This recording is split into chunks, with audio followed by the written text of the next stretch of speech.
All right, let's go. Let's get it going. All right, we're doing something interesting tonight. You might notice we have Frankie Baseball here with us, and we are live. The game is not over.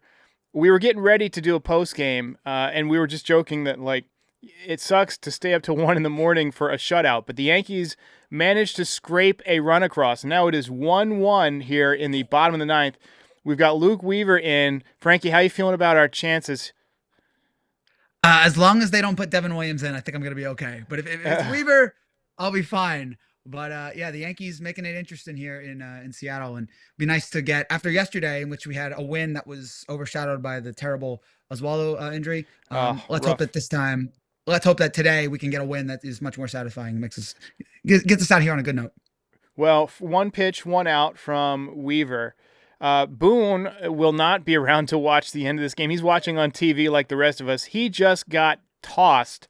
That pitch, I don't know if you saw that pitch to Dominguez. That was really awful. Is it just me, or does the umpiring get worse and worse every year? I can't understand it. I mean, it's like, I don't understand why it's getting so bad, but I mean, just, I guess the arrogance of these numbers. Oh yeah, I'm watching it now. Yeah, it's ridiculous. I was mentioning to you while we were in break, or while we were in the green room, no one is ever going to match Billy Martin for craziest, wildest Yankees outburst. But man, Boone comes close. Boone just had when Boone lets it rip. He is just the funniest. It is hilarious just watching him melt down. So what we're doing tonight is the equivalent of cutting a corner when you're rounding the bases there.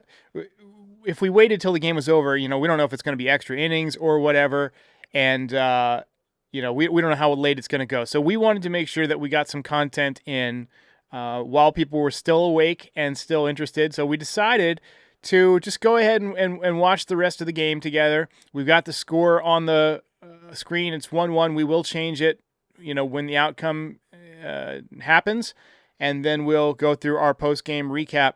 So I did have some ideas of things that we could chat about here while we wait here. What do you think of the announcers in this game? We've got Justin Shackle and Jeff Nelson. Now, Jeff Nelson, I think, is a great color commentator. Justin Shackle, he's been on the show before. I think he's done a terrific job.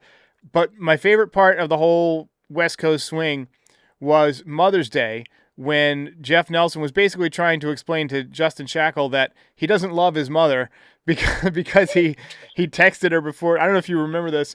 He was like, "You texted her before the game? Why didn't you call her? She's your mom." He's like, I'm gonna call her after the game. After the game, and they went for like 5 minutes about how Justin Shackle doesn't love his mom enough. So, it was good. I've been enjoying Shackle here. It took me a while to warm up to him at first because I'm so used to hearing Rucco as the secondary guy, and I don't know where Rucco is and not know why he's here, or why he's not doing these broadcasts. But Shackle and Nelson are really good together. They have good chemistry, and yes, has to figure out who, because Michael Kay is, what is he, 62, 63? Like, they got to find a replacement soon, and whether it's Rucco or whether it's Shackle, they got to try these combinations and see what works. But I could see Shackle and Nelson as maybe the future. It's certainly better than hearing John Flaherty do a play-by-play, because my gosh, hearing John Flaherty, that was like, yeah. Isn't Rucco doing hockey or basketball or something? He's doing NBA. I don't know if he's doing the playoffs right now. I have to go back because it is Mike Breen for ESPN. He might be doing the second team, but so yeah, that's probably, if I have to look at that, but I would imagine that he's probably doing the NBA or WNBA starting this week. I know he's big in that too. So Weaver got out of the ninth inning. We're going to have DJ LeMahieu leading off the top of the 10th. We will have the Manfred runner.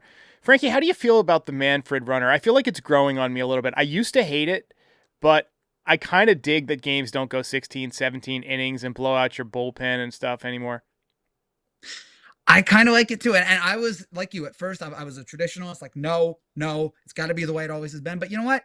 Yeah, it doesn't wear out your bullpen as much as you mentioned. It speeds up these games. Look, a 16, 17, 18 inning game in the postseason, okay, whatever. But we don't want that in the regular season. We don't need that for a regular game in May. So it has been good. And I got to say, is Manfred's legacy going to be better than we thought it would be? Because I think, especially post 2020, where the Astros stuff happened, and he was, what he called the World Series trophy, a piece of metal, piece of metal, and people were just hating on him. And I'm not saying he's been perfect. I mean, obviously he's had done a lot of bad things. That the A's scandal, or that whole the way that was handled was terrible. But he's done some good things here between the pitch clock and this. He's done a couple of things here that have really helped benefit baseball. So I don't think it'll be a great legacy, but I don't think it'll be as terrible as we thought it would be. What do you think about the whole Pete Rose and Shoeless Joe Jackson being readmitted? I've always felt like a lifetime ban should end when the lifetime ends, right? I mean, I feel like once someone dies, like, what are they going to bet on the fucking game from the afterlife? I feel like it's the right move, honestly. Although Pete Rose had a lot of problems outside of that. You know what I mean? Like there's been some stuff going around about him today in wake of this that I didn't know about his personal life that kind of suspect. But I mean, it's not like he's going to be managing or giving a Hall of Fame speech. It's just, whatever. Yeah, I knew about that. I remember it when it was first reported, and I believe it was the reason why they took him off of Fox. Because remember, he was a big part of that Fox telecast, and then all of a sudden, he wasn't there anymore. And I forget if like Frank Thomas or Derek Jeter replaced him. But yeah, he was gone, and I remember that being the reason why. I'm glad that this whole thing is. I'm glad that they're allowing him, because whatever you feel about it, I've always felt like it shouldn't be baseball. Major League Baseball shouldn't be the ones who decide it. It should be the voters, or in this case, the committee. They should be the ones that decide. And whatever you think about Pete Rose as a human being, and I think there are a lot of issues, the ones you mentioned, and not just the gambling. There's a lot of issues with his personal life and everything. To me, I would put him in. You can't tell the story, as reprehensible as he might be. You can't tell the story of baseball without him. So I would put him in there. And I will say, and I don't think they're going to put him in, but if they do, and they put Shoeless Joe in, you better start putting Bonds, McGuire, Sosa, all those steroids guys. They all got to be in there too. Because if all of a sudden the whole conduct thing, the whole conduct clause, and being good for the game, if all of that we're throwing that out there with Pete, then you got to allow it for the steroid guys too. Yeah, and then there's, guys like Ty Cobb. Ty Cobb beat a guy who had no arms and no legs, like, silly, in the stands. And they said, stop, he doesn't have any arms. And he's like, oh, he doesn't have any legs either, and just kept punching him. But I mean, that's a great retort, great guy. by the way. So if DJ LeMahieu hits a two-run home run here, and he gets the quote belt. I don't have a photo of DJ LeMahieu set up because he was on the IL. He struck out, so we don't have to worry about it. But I was gonna have to have somebody else accept it on his behalf. It has been. I bet it's been a while since DJ has pulled up I can actually pull it up right now when his last belt was.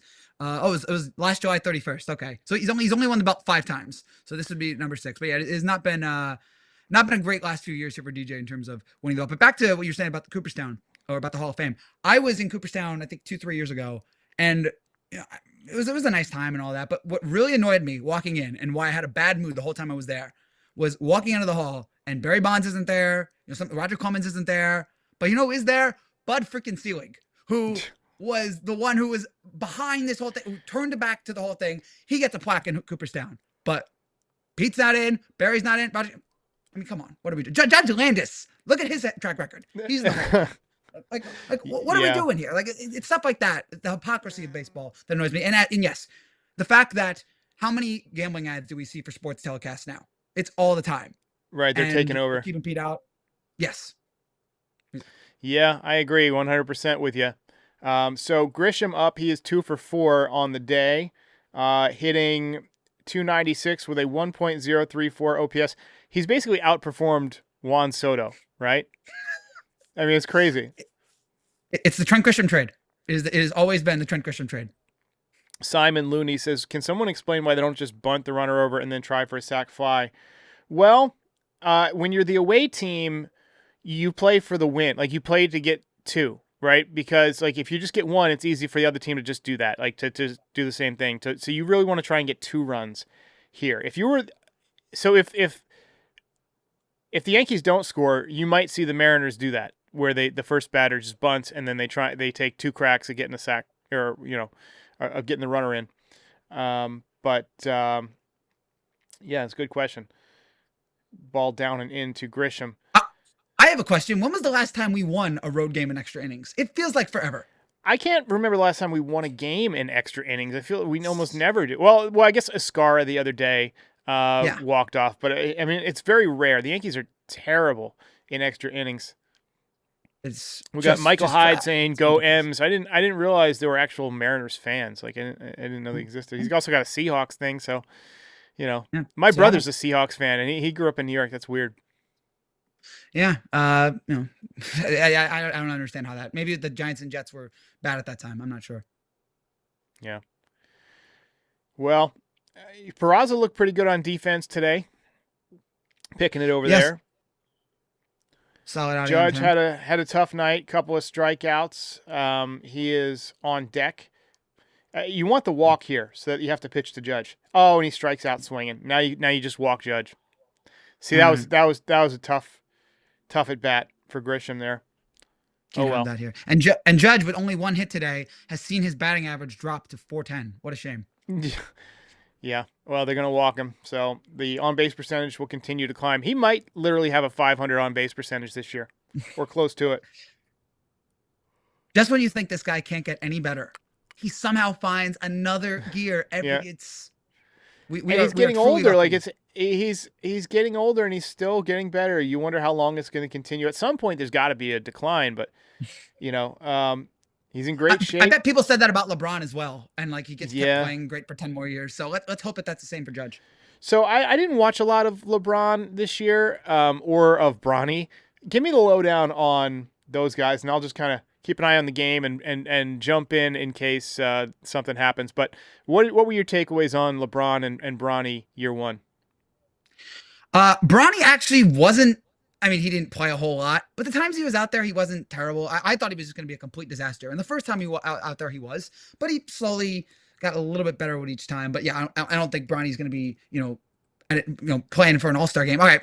In the times he was out there, he averaged 2 points a game, which is 2 points better than I thought he would be doing in 6 or 7 minutes. There was only I think 2 or 3 games in which he played like the full time out there. So look, I get why he's out there. I actually don't hate the whole Bronny going to the Lakers thing, because I get it. If you're LeBron, like how exciting, I don't have children. You don't have to, but I can't imagine how exciting it must be every day to go work with your son. So I imagine what a boost that must be for him. And I guess that's why the Lakers, along with the whole nepotism thing, I can imagine why the Lakers would be like, sure, let's waste a second round pick on this guy to make our superstar happy. But yeah, not a great year for the Lakers as end up. Even with getting Luka Doncic, they don't have a center, and that killed them in the postseason. And Bellinger popped out, so we will go to the bottom of the 10th, and Devin Williams headed in. So this game has about 2 minutes left. So we're going to be wrapping it up here pretty soon.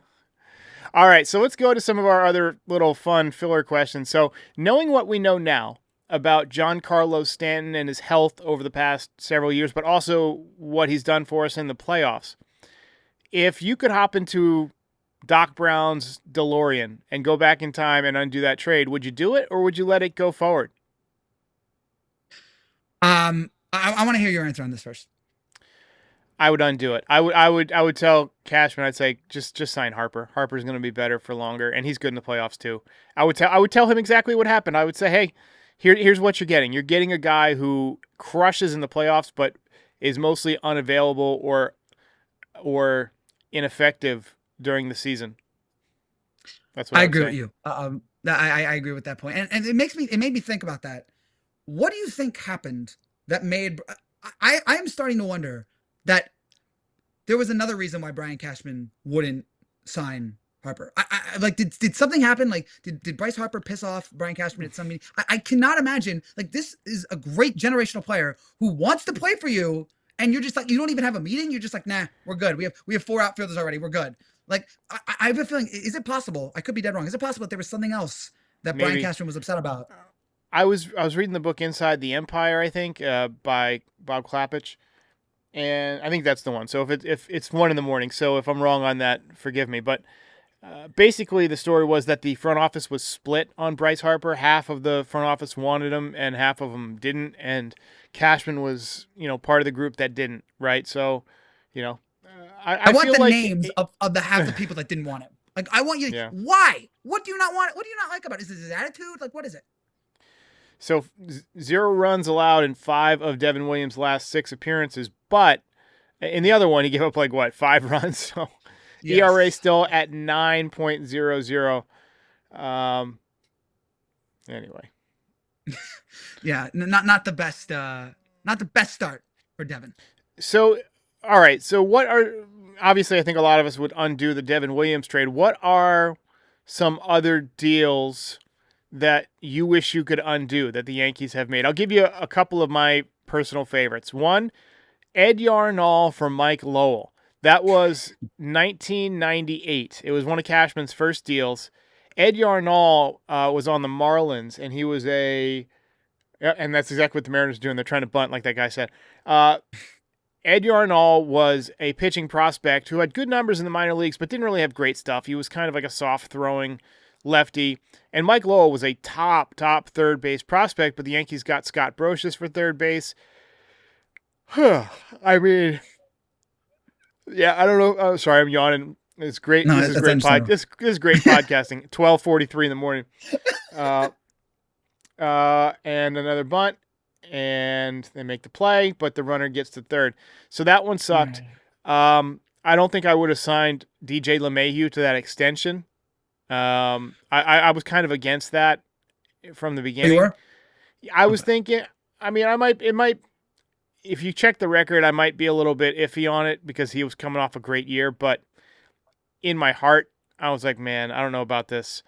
And the Ellsbury deal, obviously. The Gallo deal was one that I was actually kind of in favor of because I thought maybe the Yankees would fix him or unlock something. But Josh Smith has turned into an absolute stud. Ezekiel Duran has been really good. So I don't do that one. Does any of them stand out to you?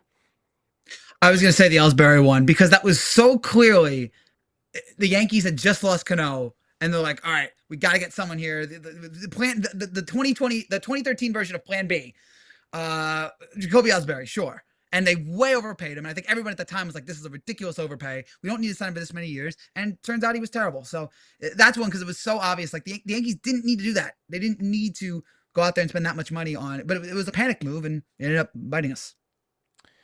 Yeah. So Rowdy Tellez, friend of Foul Territory, coming up and hitting 193 with a 682 OPS. I believe I would pitch to him here. Yeah. He's familiar with Devin Williams, but I think I'd pitch to him. I think you can get him out.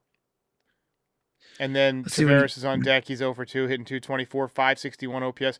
Really, all you need is a strikeout here, and then you can get any kind of out you want. Infield is in. Let's see. I'm trying to look back to when I'm trying to look back when the last time it was we won a road. Oh, you know what? Last July 27th, we beat the Red Sox 11-8 in 10 innings on the road. So and then July 30th, we beat the Phillies. How did you pull that up so quick? What are you, Rain Man over there? Yeah, definitely July 31. Yeah. ESPN. I got ESPN pulled up. So there was a couple, but it felt like just every time last year it was a road game, we always found a way to lose. We just always found a way to never score in the 10th inning. So the Montas deal, the Montas deal was horrible.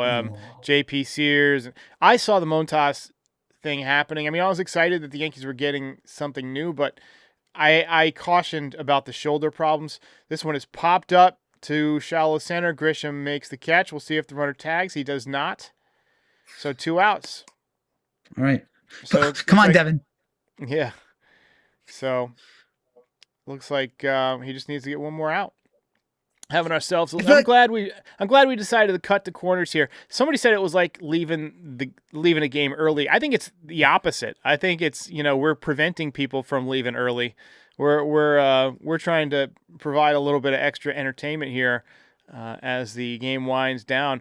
Eric C says the Kiyagawa deal. That was another regrettable deal. That was another response deal. It seems like whenever Cashman responds, whether it was Ellsbury because of the Cano thing or Kiyagawa because of the Daisuke Matsuzaka thing, it doesn't work out well. I mean, do we count Max Fried as a response deal? Because that might be the only one that's worked so far. Yeah, I think that was a response thing. I think that was legitimately a backup plan rather than a response.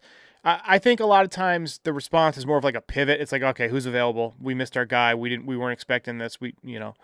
But I think that was more of like, okay, if Soto goes elsewhere, here's what we're going to do. And, I mean, Goldschmidt was part of that. Bellinger was part of that. Bellinger's been, so far. He's about like 350 in the last week. Yeah. Off to a slow start. He was great in spring training, and then I think he just left it in Tampa. Just got too hot too fast. 1-1 pitch to Tavares. And a strike, and that was the same pitch that Dominguez struck out on below the zone. All right. So 1-2. I will say this about Devin Williams. He's got a very smooth delivery. Like, he's got good mechanics. It's just his aggressiveness within the zone, the aggressiveness with the fastball or lack thereof. I feel like he's so in love with the airbender. You know, it's like I play MLB The Show sometimes, and you get that pitcher who has that one nasty pitch, and you just keep mashing the button over and over again. Eventually, they get you. It's kind of the same deal. 95 out of the zone. Do you think I've heard some comparison to Brad Lidge getting up the home run to Pujols, and that shook him. Do you think the Pete Alonso thing just shook him up? I guess I think it's too early to say. I mean, if he never recovers, that'll be the narrative, right? I mean, I've already seen people saying that. But the Brad Lidge, I don't know if you've ever watched that home run. Holy mackerel. Yes. I saw it live. It still hasn't landed. I was watching with a room full of baseball players, and we had a game. It was like a fall ball game. And then we went over to this dude's house afterwards. And we're all just sitting there. We're all like in our uniforms watching the game, and everybody just went ballistic when that ball. I should put that in my book. If it was Yankees related, I would. But yeah, that was an insane moment, and that ball got demolished. Pujols, that's a contract that fell apart quick. Yeah, it's crazy. Then he goes back to the Cardinals, and everything was fine. He's hitting like 30 home runs again for that last year. Itchy Nuts says, remember George calling Irabu the fat toad? He called him a fat pussy toad. Yeah, Irabu was he was disappointing to say the least. They got him right before I moved out of New York, and I was super psyched to watch his debut. That's one of the games that I missed. Like, I've only missed a handful of games over the past few decades. Ground ball to second, and Devin Williams gets out of it. All right. Nice job.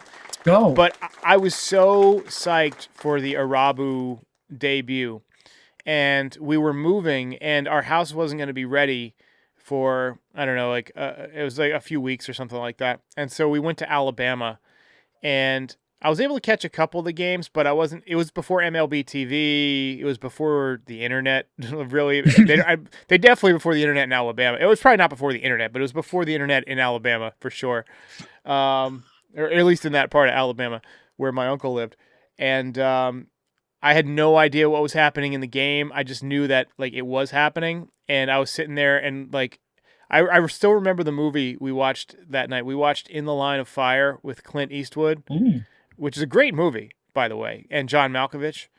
But all I could think about was the game. Like, I wanted to. And then the next morning, 7 a.m., this I will put in the book. We got up and we went to the corner store, and I got the paper and the USA Today, and it had all the stuff about Irabu.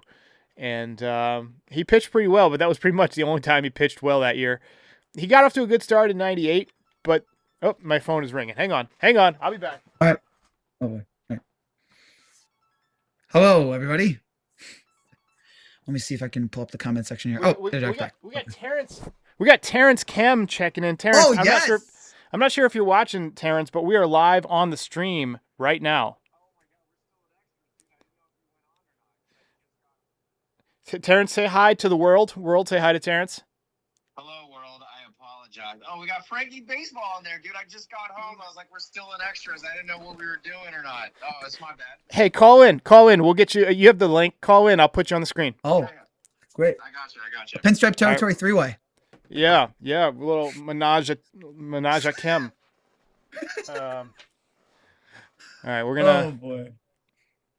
We're gonna figure out a way to get him on here. All right. So I've done one show with I did the State of the Yankees after the on my channel after the World Series last year with Terrence. Great conversation had, and excited to talk to him now. Yeah. So what's up? All right.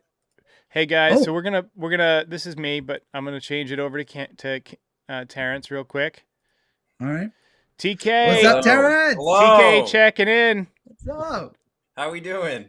We're doing all right, doing man. good. I'm just going to fill up the screen here because the stats are going to be out of date anyway. So we decided to cut a corner here and just kind of go live in the 9th inning, since it was like 12:30, and we weren't sure how long it would go, and we wanted to give people some comments. So, Well, I mean, TK, for the West Coast games, especially, man, because I mean, it's only almost about 10 o'clock for me, but for you guys, I felt bad. I mean, Derek was like, "Hey, any chance you can hop on?" And I had something to take care of, and then I was like, "Oh, I just got back because they were in extras. I didn't know I didn't even check if you were live, so that's why I called in. But I'm happy to be here, especially with you, Frankie. How you doing, man? Absolutely, Terrence. It's great to be with you here tonight, and hopefully we're here to talk about a Yankee win. Hopefully. So yeah. I've got good news about Terrence. Terrence now has a official agent, so he's on the way up. Yeah, we're on the way up. How do you have an agent before I do? I mean, I had a meeting with her today, and she was really nice, really lovely. Talked about a lot of different things, and excited for the opportunities. So we'll see how that comes about. So we got. What do we got? Wells up, man on third, one out. See if they can get it done. But I'll just go ahead and go through the recap portion right now, and then we can watch the rest of it. So you probably missed a lot of the game. I'll kind of take you through. So it was a grind for Max Fried. He went 5 innings, gave 1 run, but threw 91 pitches. Brian Wu was outstanding for the Mariners. He just completely dominated. We had a double from Bellinger early on, but he got stranded. Then the Yankees didn't get a hit for a long time. Peraza has been outstanding at third base tonight. He got the start, made a couple of really, really nice plays. Dominguez struck out in a couple of big spots, but one of them was looking, and it was clearly a ball. And I saw Boone got tossed and kind of lost it. Went old school, right? Yeah, Boone got thrown out. So now we are in extras. Devin Williams pitched a scoreless 10th. And now Volpe with a chance to give the Yankees the lead here in the top of the 11th. But the Yankees have been struggling with the sliders all night. They couldn't hit Brian Wu's slider. They can't hit Legumina's slider. They need to break out the slider machine, the traject. I'll be honest. I did kind of loosely follow along. Like I was like checking on the score and kind of like seeing what was going on a little bit. But dude, I think the thing that impressed me with Fried though, it's like that's like the sign of a case where he's not on there. He's not the sharpest he's been, but he still gives you 5 innings, 1 run. You know what I mean? Like that's what you paid there. So good stuff right there. And then Cruz unhittable from what I hear looked great. And then I think Leiter pitched a scoreless, right? And then Devin Williams, give him the props. And obviously Weaver, the dog, pitches a scoreless there to keep him in. This feels like a game like they should steal. You know what I mean? Like I'll be annoyed if they don't. I agree. So TK, are you excited about? So you're obviously on Friday nights, and this Friday we've got Yankees versus Mets. First time since Juan Soto signed with the Mets. I'm looking forward to this. Like I've been thinking about this all week. Like, I know it's only Wednesday, but I've been psyched about this all week as Volpe draws the walk. I mean, this definitely feels like the most electric that the Subway Series has ever been. That's pretty safe to say. I don't remember a time that Yankees Mets has ever felt this much juice in my lifetime. Yeah. And Frankie mentioned this last time he was on. The last time that I can remember it being this crazy was the original Subway Series, other than the World Series. I mean, that's obviously a different level, but the 97 Subway Series, the first time they met in the regular season, like it was packed. Dave Malecki, I think, was the guy for the Mets who shut the Yankees out in the first game. But the Yankees got him in the World Series, so that's all I care about. Yep. How likely do you think that is? Subway Series 2025 in the World Series. I don't know. I don't think the Mets can get past the Dodgers. Although the Dodgers have been bleeding pitching, we'll see. But they're going to have Shohei back pitching by the playoffs, I think. They just put Sasaki on the IL. Did you see that? Shoulder inflammation or something like that? Mm-hmm. Yeah, they just put Sasaki on the IL. Yamamoto, though, has been unhittable for them. I think he's leading the Cy Young race right now in front of Skeens. Yeah. I actually I got a box of Topps cards, and it came with a pin, and the pin ended up being an Ohtani pin. So I don't know what to do with it. Throw it out. Yeah. Burn it. Actually, I'm going to open up some cards while we're doing this. Y'all have fun. Yeah. I was going to say, what is your all-time favorite Subway Series moment, Terrence? Mine is Luis Castillo dropping the ball. I still He dropped the ball. He dropped the ball. That's pretty awesome, honestly. Again, like for me, I don't really have one just because I feel like it hasn't really been all that my entire life. It's just kind of like the Jeter doc. It's the Dominguez just grounded out, but Hey, it's like spoiler! Come on, you're like oh, two I'm ahead of you pitches guys. ahead of me. Sorry, but Fucking Frankie. Jeter in the doc is like it's just the Mets. That's kind of how I felt about the whole thing. But now, obviously, with Soto, that kind of adds a lot of juice, and I wonder how he's obviously going to get booed, but I've heard lots of different takes on how to handle the welcome home, if you will, the welcome back kind of the first time he gets up at the plate. Because I've been to Yankees Astros and they boo the hell out of Altuve to this day. Doesn't matter. Like he just is public enemy number one every time. What do we got there? Does it look like Nolan Arenado? It's a sign. Nolan Arenado. Oh. It's a sign. Um, I also got no Yankees in this pack. The only Yankee I got in the whole pack so far of like 5 boxes or five packs is the Mickey Mantle call to the hall. that's a cool one. So I got a Harper. I got a Harper here. We were just talking about him earlier. Yep. He should have been. And a I got Yankee. I got a Paul Skeens here somewhere too. Oh, that's a really good one because he's gonna have a great career. Yeah. As a Yankee. Yeah. No, literally though, the if I'm not mistaken, the Cole and Rodon contracts both expire the same year, and Skeens is a free agent that year. Destiny. Destiny. Just saying, there'll be a lot of money coming off the books. All right. We get to see Paul Skeens and Livy Dunn every 5 days. That's great. Yeah, TK, answer this question we were talking about with Frankie earlier. If you could go back in time and stop the Giancarlo trade from happening, would you do it? Knowing that he's been awesome in the playoffs, he basically carried us to the World Series last year, but he's also been pretty much a non-factor in multiple seasons. Would you do it, or would you let the trade go through? I love Giancarlo, and I even have the shirt jersey. You know what I'm talking about? The navy blue one of his. Yes, absolutely. I would go back and stop the trade. No doubt in my mind for 2 reasons. Yes, he's been hurt a lot, but it really like handcuffs the lineup flexibility for me, which I don't like. And to me, if they never get this, there you go. If they never sign Stanton, if they never make that trade, Bryce Harper's a Yankee. And I feel like that's a fait accompli that he's a Yankee, and that would have been a better fit. And Bryce Harper has basically been the same performer in the playoffs that Stan has been. They've both been just unbelievable. So I don't really think you've been like downgrading playoff performance if you went to Harper over Stan. So yes, I definitely would have rathered Bryce Harper over Giancarlo Stanton. I got an entire team card of the Padres. That's weird. I didn't know they still did that. Of what year?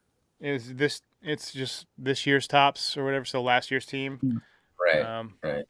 So I should have set up the camera better for this, but it's kind of an By the way, impromptu how do you thing. guys feel about the Ghost Runner? My thing about the Ghost Runner is like, oh fuck. Here's Skeens. Yeah, so there's another Skeens. So basically, I used to dislike it, and there's a base hit. So here's a throw home. Did they not? That was my reaction before there. Wow. By the way, in the middle of the sentence. They didn't send the runner home. Wow. No, they That's should. amazing. Yeah. It was a nice throw. Yeah. But the thing about the Ghost Runner is I'm fine with it, but can the 10th and 11th inning be played without it and then start it in the 12th inning? I think that would be better. Yeah, I'd be okay with that. I think that's better. You get a little bit more of the normal baseball game. Yeah. 11 innings, and then you're encouraging the game to end, earlier, so you guys don't have to stay up till 4 o'clock in the morning watching a West Coast game if it's like a 20 inning. What do we got another there? Skeens. I've got 3 Skeens, and that's one of the like classic styles. That's what the cards looked like when I was. Yeah. And then we got a Stars Bobby Witt Jr. Oh, that's a good one. Yeah. That's a good one. Still no Yankees. What the hell? Got a Shea Langoliers. Let me know when you get a Yankee legend Pablo Reyes. Yeah. This is it. This is the last pack. All right. I better Terrence, pull. I gotta ask you. Terrence, I gotta ask you. You excited about the Knicks at all over there in LA? Actually, yeah. Sorry, guys. Just game over. Yep, that's it. Play the music. I am excited about the Knicks. Tough one. Tough one. Yeah. So Just I got a Ben sucks. Rice finally. Anyway, Yeah. that's his third Yay, homer. Rice. That was the head Whoa. shaving moment. shave. At that moment, I was like, "Oh, I can't believe you've done this." And yeah, but I mean, Derek, you should get your own card of you shaving your head. Yes. and I got a big G, Giancarlo Stanton. Oh yeah, you're What getting else? all the What Yankees. else we got here? I got a Ronald Acuna. we got to get Terrence and Frankie cards. Yeah, We do. We should Yeah. get Terrence and Frankie cards. Anyway, guys, obviously a tough ending for the. Did they call it? No, they called it fair. No, it was fair. It's over. Okay. All right. Just I thought for a second maybe because I'm watching with the volume off that it went foul, but nope. Game over. So guys, obviously a tough night. Series is even at 1, and tomorrow afternoon, the Yankees will square off against the Mariners as they try to take the series. And we've got who we got on the mound tomorrow? Is it Will Warren? Yeah, Will Warren. Great. Although he was okay last time out. Who are they facing? Castillo. Yeah, Castillo. Castillo God. versus Warren. Not a good matchup. So No, Castillo's pitched pretty well against us too. I think, Yeah. like historically. all right, ladies and gentlemen. Thanks to Frankie. Thanks to Terrence. Thanks to everybody who stayed up late. This was a little mini watch party / reaction. Obviously, tough night for the Yankees, but we'll be back at it in about 14 hours, something like that. So we'll see. Get some We'll see you then. sleep. We'll Get see you some then. rest. Catch you guys later. See ya.